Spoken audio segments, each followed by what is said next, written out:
আজ আমরা সম্পর্ক নিয়ে একটু আলোচনা করব।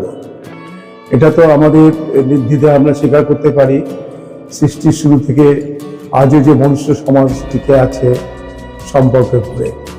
সম্পর্ক একটা সুতোর মতো, এর মাঝখানে থাকে গিট, ভালোবাসা, সম্বন্ধ, বোঝাপড়া, বন্ধুত্ব এক একটা গিটের মতো। এইগুলো যত ঢিলা হতে থাকে সম্পর্ক তত শিথিল হতে থাকে। সম্পর্ক শিথিল হতে হতে দুজনের মধ্যে ফাটল ধরে এবং দুইজন দুই সুতোর মাথায় ক্রমশ চলে যায়। একসময় সুতো ছিঁড়ে যায়, সম্পর্ক ভেঙে যায়। যে সম্পর্ক দিন দিন করে তৈরি হয়েছিল সেই সম্পর্কটি ভেঙে দেওয়া যায়। এখন বুঝতে হবে এই গিটগুলো কি করে তৈরি হলো।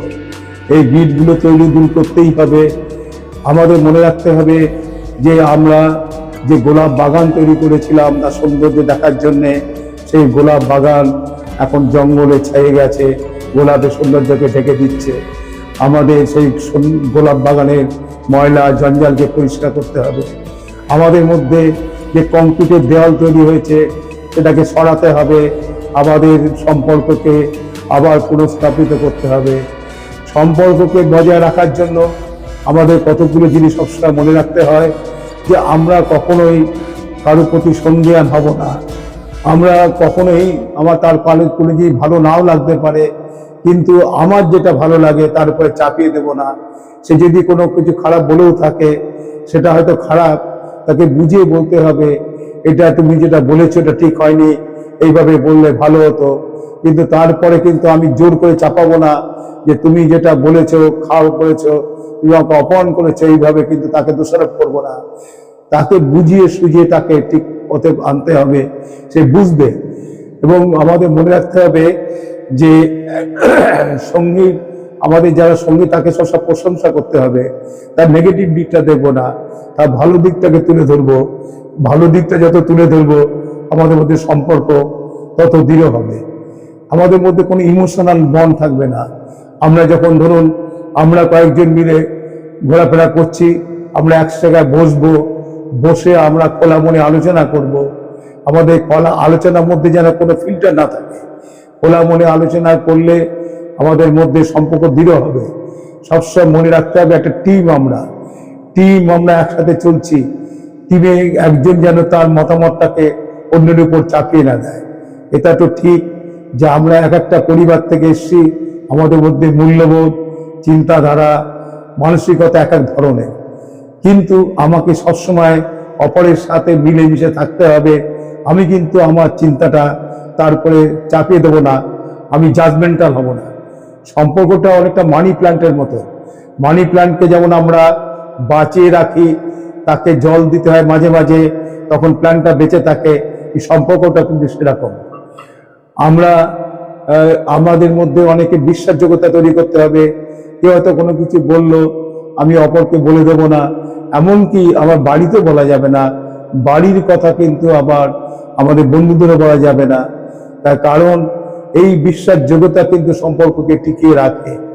সবসময় মনে রাখতে হবে সম্পর্ক একটা ক্রিয়া, এটা বিশেষ্য নয়। এটা কাজের মধ্যে দিয়ে, ভালোবাসার মধ্যে দিয়ে, চলার মধ্যে দিয়ে একে বাঁচিয়ে রাখতে হয়। তা না হলে সম্পর্ক থাকে না। আমাদের মধ্যে যদি ভুল বোঝাবুঝি হয় সম্পর্ক কিন্তু ভেঙেই যাবে। সেই জন্য যাতে না হয় আমাদের সেইভাবে চলতে হবে। এবং আমরা কখনোই কারোর উপর দোষারোপ করবো না। এবং আমাদের সবসময় মাথায় রাখতে হবে আমরা নিন্দা না করে সবসময় প্রশংসা করব।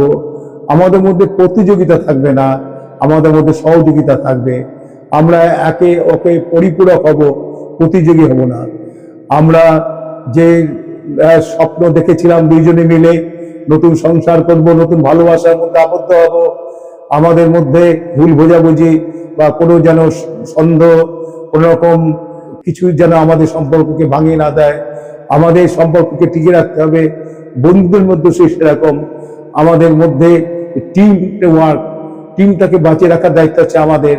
টিমের মধ্যে যদি বোঝাপড়া ঠিক থাকে, টিমও বেঁচে থাকবে। মনে রাখতে হবে আমরা এক একটা পরিবার থেকে এসেছি। আমাদের দুইজনের মধ্যে একটা ভেদাভেদ থাকতেই পারে, কিন্তু তাই বলে আমি কিন্তু জাজমেন্টাল হব না, আমার মতবাদটা কিন্তু তারপরে চাপিয়ে দেব না। সম্পর্ক প্রতিযোগিতা নয়, সহযোগিতা। একজনে খারাপ কিছু বললে অপরজনকে সেই তার প্রতিশোধ নিতে হবে, জোর করে চাপিয়ে দিতে হবে, এটা ঠিক না। বরং বুঝতে হবে সে খারাপ কিছু কেন বললো, সেটাকে বুঝে চলতে হবে।